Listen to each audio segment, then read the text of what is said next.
राजस्थान के मरुस्थल के किनारे एक गांव था, धूपगढ़।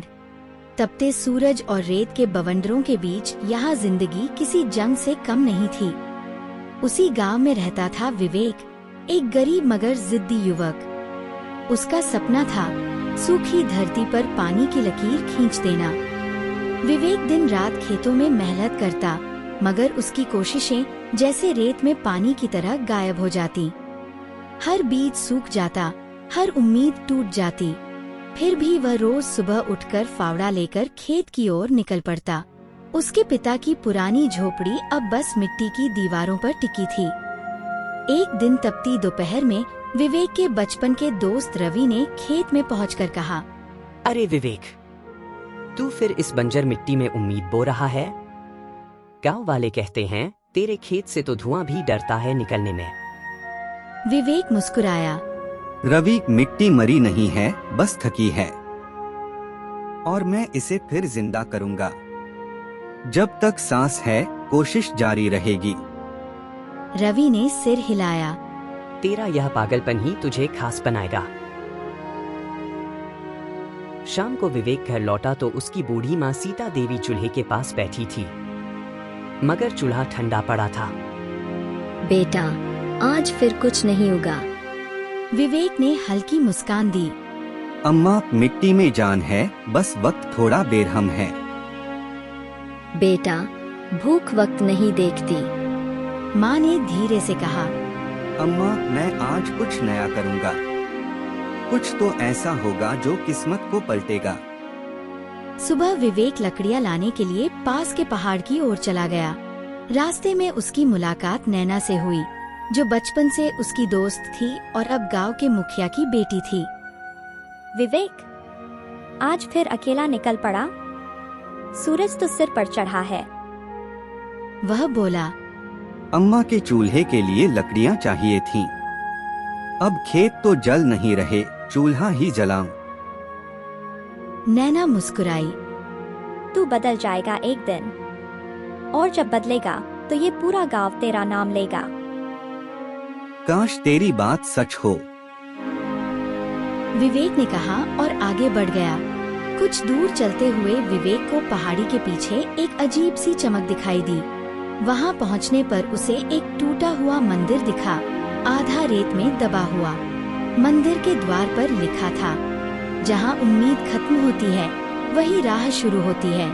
विवेक के कदम खुद ब खुद मंदिर के भीतर चले गए। अंदर अंधेरा था, मगर दीवारों पर बनी नक्काशी में नदियों, फसलों और सोने जैसे खेतों के चित्र बने थे।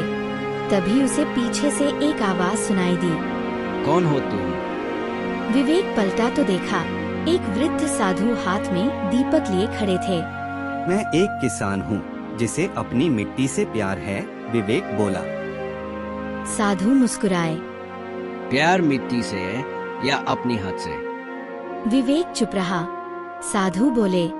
यह भूमि कभी हरी भरी थी। यहाँ एक अदृश्य नदी बहती थी जो सिर्फ सच्चे मन से खोजने वालों को मिलती है। अगर तुम उसे खोज लो तो तुम्हारी मिट्टी फिर जीवित हो जाएगी। लेकिन मैं कैसे ढूंढूंगा? विवेक ने पूछा। जब सूरज ढले और रेत ठंडी हो जाए, तब इस मंदिर के पीछे की गुफा में जाना। वहाँ तुम्हें अपनी किस्मत की धारा मिलेगी। रात हुई। विवेक दीपक लेकर मंदिर के पीछे पहुंचा। वहां एक संकरी गुफा थी, जिसके अंदर से ठंडी हवा आ रही थी। उसने हिम्मत की और अंदर चला गया। जैसे जैसे वह आगे बढ़ता गया, गुफा की दीवारों पर चमकते हुए पत्थर दिखाई देने लगे, जैसे किसी ने चांदी की लकीरें बना दी हों। अचानक उसके सामने एक छोटा तालाब नजर आया, जो नीली रोशनी में चमक रहा था।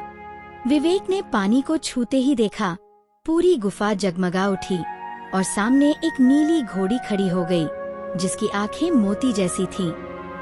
तू डर मत, मैं नीरज नदी की आत्मा हूँ। सदियों से इस भूमि में बंद हूँ। जिसने मुझे जगाया उसकी किस्मत बदल जाती है, लेकिन एक शर्त है, जो चाहेगा उसे देना भी होगा।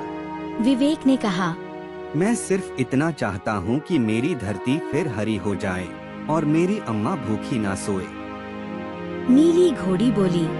तेरी नीयत साफ है। जा, अपने खेत के बीच एक कुआं खोद। वहां से जो पानी निकलेगा वही मेरी धारा होगी। लेकिन याद रखना, यह पानी सिर्फ मेहनती हाथों के लिए बहता है। विवेक बाहर आया, पूरी रात नहीं सोया। सुबह होते ही उसने गांव वालों को बुलाया। मुझे इस जगह कुआं खोदना है। गांव वाले हंसे। अरे यहाँ तो सालों से कुछ नहीं होगा, तू बावला हो गया है।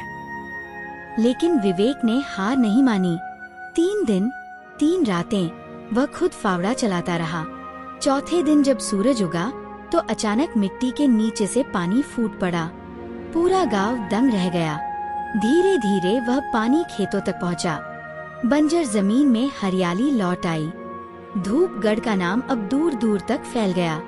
विवेक अब गरीब नहीं था, बल्कि पूरे क्षेत्र का सबसे सफल किसान बन गया।